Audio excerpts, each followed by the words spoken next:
in my mind that Jean-Michel Trogneau is Brigitte Macron. The only question that I have is what happened to his sister, Brigitte Trogneau.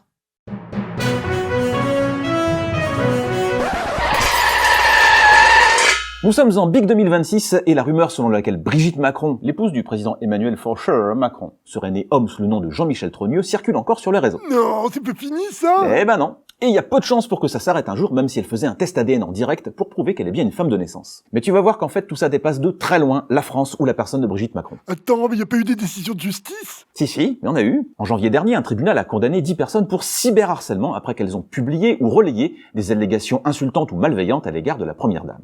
Mais attention, ces condamnations sanctionnent seulement la diffusion de propos harcelants. Elles ne disent rien de la véracité de ces allégations, et c'est bien normal, c'est pas à la justice de statuer là-dessus. Il y a un procès aux États-Unis aussi. Oui, en parallèle, les Macron ont déposé une action en justice contre l'influenceuse américaine Candace Owens, qui a promu ces allégations dans une série de podcasts et sur ses plateformes.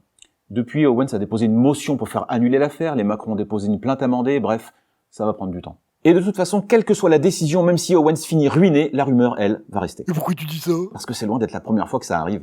Pour comprendre, il faut sortir de l'actualité immédiate, car ce type de rumeur n'est ni nouveau, ni isolé, ni spécifiquement français. Et oui, avant Brigitte Macron, par exemple, il y a eu Michelle Obama. L'épouse de Barack? Exactement. Pendant des années, une rumeur quasi identique a circulé à son sujet. Même soupçon d'imposture, même montage photo dégradant, même obsession du corps présentée comme preuve.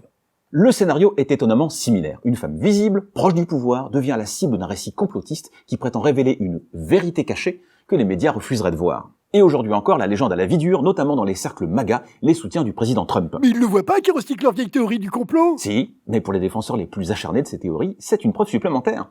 Pour eux, les élites mondiales sont perverties, diaboliques et pratiquent l'inversion des genres comme une sorte de rituel satanique. Oui, je sais. Les plus atteints imaginent des scénarios tellement alambiqués que je vais éviter de les détailler ici. Ah ouais, ce serait trop tordu. Non, ce serait trop long. J'ai passé des heures à me fader leur délire, et j'ai arrêté quand je suis tombé sur le post d'un type qui prétendait que John Fitzgerald Kennedy, le président américain assassiné en 1963, était né femme à cause de la forme de sa clavicule sur une photo. Mais pourquoi cette obsession du genre? C'est pas récent, hein. Au Moyen-Âge déjà, tu as la légende de la papesse Jeanne.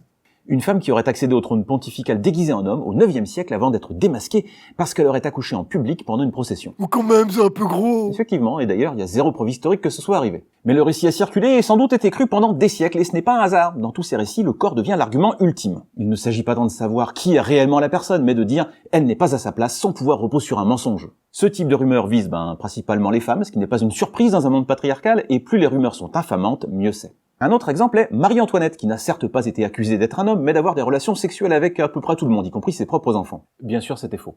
Il s'agissait de la rendre monstrueuse aux yeux du public pour faire accepter son exécution. Et ça a marché. Donc en fait, ces rumeurs ne parlent pas vraiment de transidentité? Non, en effet, elles utilisent le corps comme une arme symbolique pour disqualifier. Il ne s'agit pas d'enquête journalistique, quoi qu'en disent les personnes qui relaient ces rumeurs, mais de mise en scène. Et pourquoi ça fonctionne si bien encore aujourd'hui? D'abord parce qu'elle propose une explication simple, facile à comprendre. Si j'ai l'impression que quelque chose cloche, c'est que tout est faux. Ensuite, parce qu'ils permettent de déshumaniser. Si la personne est une imposture, alors l'acharnement devient légitime. Enfin, parce que sur les réseaux, l'indignation est rentable. Plus c'est choquant, plus ça circule. Mais c'est quoi le fond du problème? Le sexisme déjà? On l'a dit, dans la plupart des cas, il s'agit de disqualifier une femme proche du pouvoir et d'atteindre ainsi son compagnon. Mais dans le cas de Brigitte Macron, la rumeur vient aussi se greffer sur un jugement moral concernant sa relation avec le président. En effet, ils se sont connus alors qu'Emmanuel Macron était encore très jeune, dans un cadre scolaire, avec une forte différence d'âge et d'autorité. Aujourd'hui, certaines personnes considèrent que ce type de relation pose problème.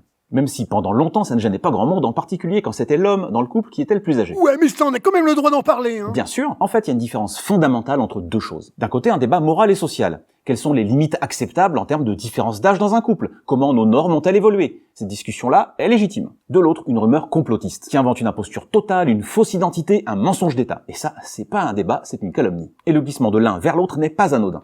En fait, le complotisme empêche de discuter de sujets légitimes. Absolument! Le complotisme ne renforce pas la critique du pouvoir, il la détruit. Parce qu'en remplaçant le débat par la rumeur, il rend toute discussion impossible. Soit on adhère au récit complotiste, soit on est sommé de tout défendre en bloc. Résultat, la rumeur radicalise et c'est tout. Au fond, la question n'est même pas de savoir si cette rumeur est vraie. Spoiler, elle est fausse. La vraie question est, pourquoi préférer des récits manifestement infondés et parfois profondément dégradants à des débats réels?